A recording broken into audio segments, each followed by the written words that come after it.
It's minus 40 degrees outside. The wind is screaming across an empty Alaskan valley. And this man is completely comfortable. No grid, no neighbors, no backup plan. Just a curved piece of corrugated steel, a wood stove, and a decision that changed everything. Most people look at a Quonset hut and see a relic, something left over from World War II. Cold, ugly, industrial, the kind of building you store equipment in, not live in. But something is happening out here in the Alaskan wilderness that nobody is talking about. Quietly, methodically, one compound at a time, men who have chosen to walk away from the system are turning these steel arches into something extraordinary. Warm homes, functional homesteads, fully off-grid operations that can survive anything Alaska throws at them. And the people who build conventional cabins are starting to pay attention. This is not a story about a quirky building choice. This is a story about the smartest shelter decision a man can make in one of the harshest environments on Earth, and why the rest of the off-grid world is about to follow. Let's go back to the beginning. The Quonset hut was born out of necessity in 1941. The United States Navy needed a structure that could be shipped anywhere in the world, assembled by a small crew with basic tools, and survive extreme weather. They needed it fast, they needed it cheap, and they needed it to work the first time, every time. What they came up with was a half-cylinder of corrugated steel, a semicircular arch that distributed weight evenly, required no internal support beams, and could be erected in a matter of hours. By the end of World War II, the military had built over 150,000 of them across the Pacific, the Arctic, and Europe. When the war ended, thousands of these structures were sold off as surplus. Farmers bought them for storage. Mechanics turned them into garages. Some ended up as airplane hangars. Some were abandoned and left to rust in fields. For decades, that was the story of the Quonset hut. Storage, surplus, forgotten. But here's what nobody accounted for. The arch never stopped being the most structurally efficient shape in nature.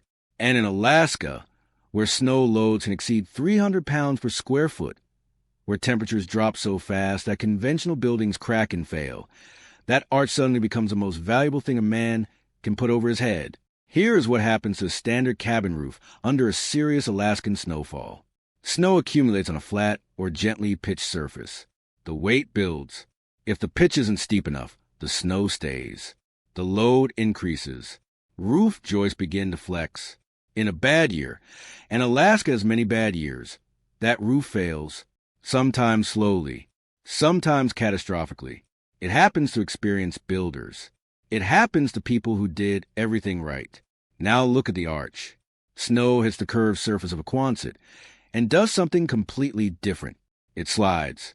The curve provides no flat platform for accumulation. Snow cannot grip the steel the same way it grips a flat pitch. It sheds naturally, continuously, without any intervention. The structure underneath never feels that load. This is not a minor advantage. In a place where a single bad winter can destroy a cabin that took a man 2 years to build, the difference between shedding snow and holding snow is the difference between a functioning homestead and a catastrophe. But the arch does something else that most people never consider. It eliminates corners. In conventional construction, corners are where cold air pools. They're where moisture accumulates. They're where frost builds up on the inside of walls when the temperature differential becomes extreme. A standard rectangular cabin has 4 interior corners along the floor, 4 along the ceiling, and 4 where the wall meets the roof. 12 zones of thermal vulnerability that have to be managed, insulated, and monitored constantly. A Quonset has none of them. The interior is a continuous curve. Air moves differently inside it. Heat distributes more evenly. There are no cold pockets for moisture to settle into. The physics of the shape work in the occupant's favor in ways that only become fully apparent when you're actually living in one at minus 30. But here is where men made serious mistakes for decades. They bought the shell and stopped there. Raw corrugated steel is one of the worst thermal performers of any building material on Earth. It conducts heat and cold almost instantly. Leave a bare Quonset shell uninsulated in an Alaskan winter, and the interior temperature will follow the exterior temperature within hours. You might as well be sleeping outside. For years, This was a reputation that killed the Quonset as a living space. Men would buy the shell, fail to solve the insulation problem correctly, and end up with a building that was impossibly cold in winter and unbearably hot in summer. They'd write off the concept entirely, not realizing the shell was never a problem. The insulation was the problem, and modern off-gridders have finally cracked it. The solution happens in layers, and each layer does a specific job that the others cannot do alone. The first layer is the vapor barrier. This is where most self-builders fail. In a cold climate, warm interior air carries moisture. When that moisture-laden air contacts the cold steel of the Quonset shell, it condenses. Water forms on the inside of the metal. That water runs down the walls. It pools at the base. It creates conditions for rust, mold, and structural degradation that will destroy the building from the inside over years. The vapor barrier stops this process before it starts. It goes directly against the steel, creating a membrane that prevents warm interior air from ever reaching the cold metal surface. It is not glamorous work. It is not visible when the build is finished. But without it, everything else fails. The second layer is closed cell spray foam. This is a material that changed everything for Quonset conversion. Closed cell foam is applied directly over the vapor barrier, sometimes directly to the steel itself in modern applications where the barrier is integrated into the foam chemistry. It expands to fill every gap, every corrugation, every irregularity in the curved surface. It bonds to the steel mechanically and creates an airtight thermal break that stops conductive heat loss through the metal. Closed cell foam has an R value of approximately 6 to 7 per inch. At 3 inches of thickness, which is standard for serious cold climate builds, you're looking at R 20 before you've added anything else. More importantly, it is completely vapor impermeable. Moisture cannot pass through it. The condensation problem is solved at the source. The third layer is rigid foam board. Applied over the spray foam, rigid board adds additional R value without adding significant weight or thickness. A 2-inch layer of polyester cyanurate board, the highest performing rigid foam available, adds approximately R13. Combined with the spray foam, the total assembly can reach R33 or higher before any interior finish is applied. At R33, a Quonset hut in interior Alaska holds heat effectively. A single wood stove, sized correctly for space, can maintain comfortable interior temperatures even when the outside temperature drops to -50. But the rigid board does something else beyond thermal performance. It creates a flat interior surface that can be furred out with dimensional lumber to accept standard drywall, tongue and groove paneling, or any other interior finish the builder chooses. The curved steel exterior becomes irrelevant to the interior experience. Inside, the space feels like a well-built room, warm, dry, and completely functional. Now let's talk about that chimney stack, because the wood stove is not just a heating source in a Quonset off-grid build. It is the central system around which everything else is organized. Here's what most people don't understand about heating a curved interior. In a standard rectangular room, heat from a stove rises to the ceiling and stays there. The upper half of the room is warm. The lower half, where the people are, is significantly cooler. This is why conventional cabins often feel drafty at floor level even when the stove is running hard. The heat stratification in a rectangular space creates a permanent gradient that the occupants live in the cold half of. The arch changes this completely. Heat rises from the stove and reaches the curved ceiling. But instead of pooling flat against a horizontal surface, it follows the curve. The angled ceiling deflects the hot air back downward along the walls on both sides of the stove. That descending warm air displaces the cooler air at floor level, which then rises toward the stove again, heats, and the cycle continues. The arch creates a natural convection loop that a rectangular room cannot replicate. The result is a much more even heat distribution throughout the interior. Men who have lived in both cabin and Quonset builds consistently report that the Quonset feels warmer at the same stove output, not because it is better insulated necessarily, but because the heat goes where the people are instead of where the people are not. The chimney placement matters enormously for this reason. Position the stove toward one end of the Quonset, and the convection loop covers the entire length of the building. Position in the center, and you create two symmetrical loops that heat both halves of the space simultaneously. The correct placement depends on the size of the build and how the interior is divided. But the principle is the same in every case. A properly positioned stove in a properly insulated Quonset, burning seasoned hardwood, will maintain interior temperatures above 65 degrees Fahrenheit when the outside temperature is minus 40. That is not a claim about a good building. That is a claim about a great one. But the most significant development in off-grid Quonset living is not the insulation system or the heating strategy. It is the compound approach. Look again at the image. The Quonset hut is not alone. Attached to its right side is a traditional wood frame structure, vertical siding, conventional roofline, multiple windows running along its length. This is not an accident of design. This is deliberate. This is the architectural decision that is changing everything about how serious off-grid men build.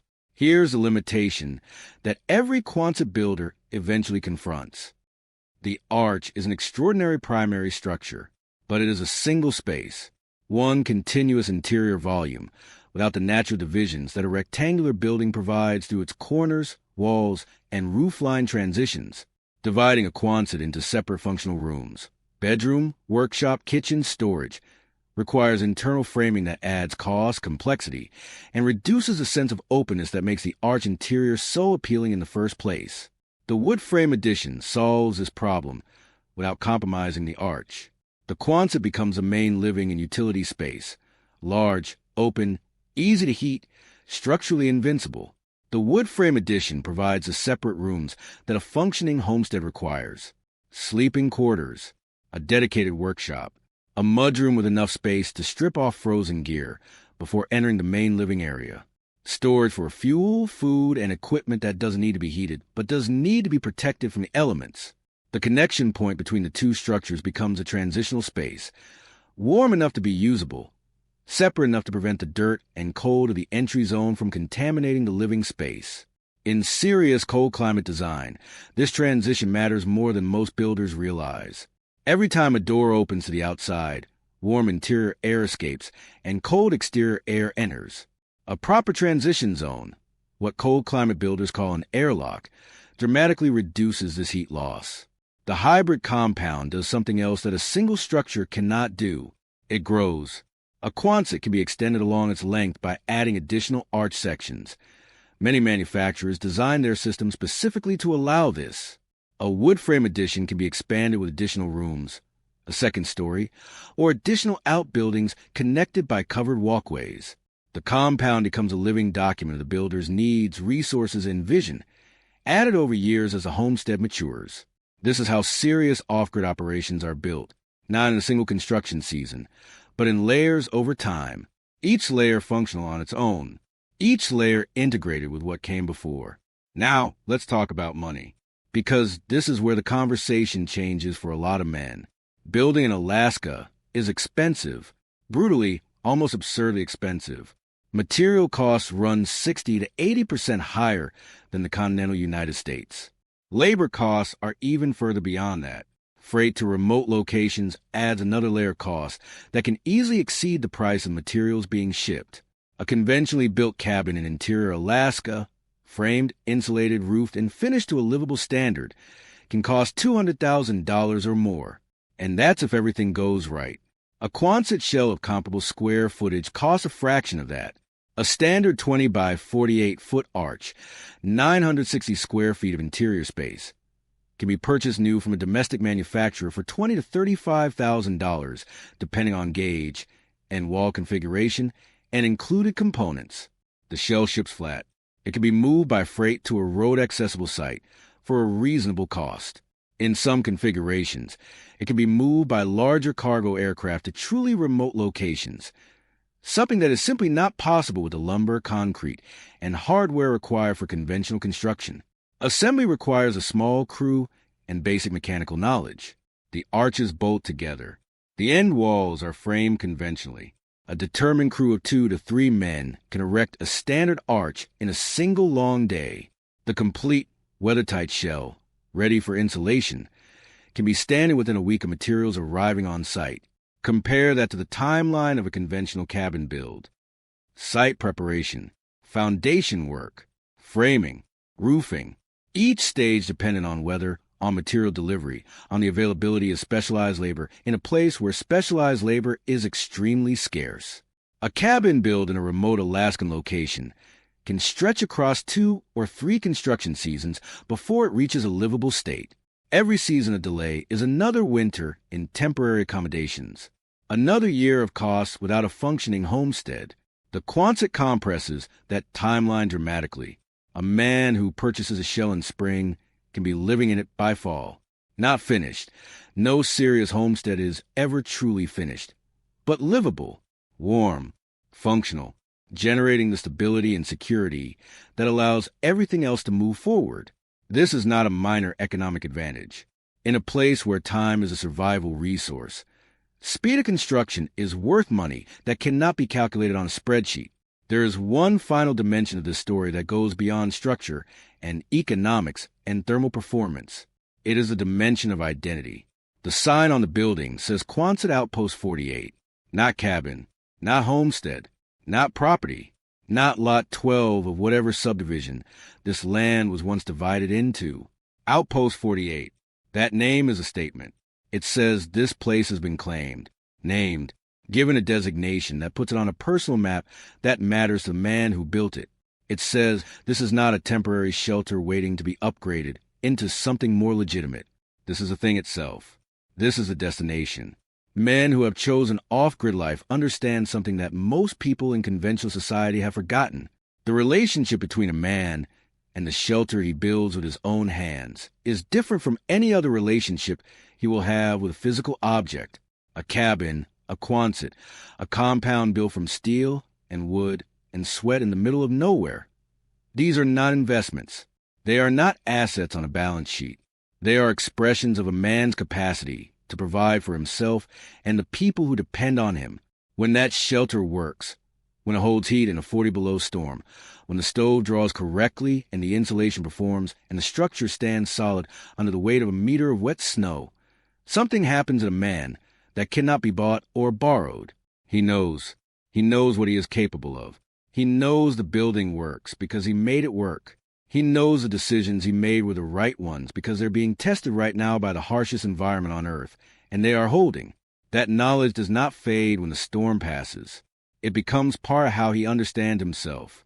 The Quonset revolution in Alaskan off-grid living is not loud. It is not organized. There is no movement, no manifesto, no community of advocates pushing it into the mainstream. It is simply men in remote places looking honestly at what works and choosing accordingly. They are choosing the arch that sheds snow instead of the roof that holds it. They are choosing the insulation system that solves condensation instead of the build that suffers from it. They are choosing the stove position that creates convection instead of the layout that fights physics. They are choosing the compound that grows with their needs instead of the cabin that limits them from beginning. They are choosing correctly. And the buildings they are putting up in these valleys and on these ridges and along these frozen rivers, buildings that glow amber through frosted windows at -40, with smoke rising straight from steel chimneys into a white sky, with wood piles stacked against walls that will not fail. Those buildings are going to be standing long after men who built them are gone. That is the Quonset story. Not what it was, what it is becoming. And if you are a man who is thinking seriously about what you want to build, where you want to live, how you want to live, what kind of shelter you want between yourself and the worst the world can offer, then pay attention to what is happening out here, because it is working.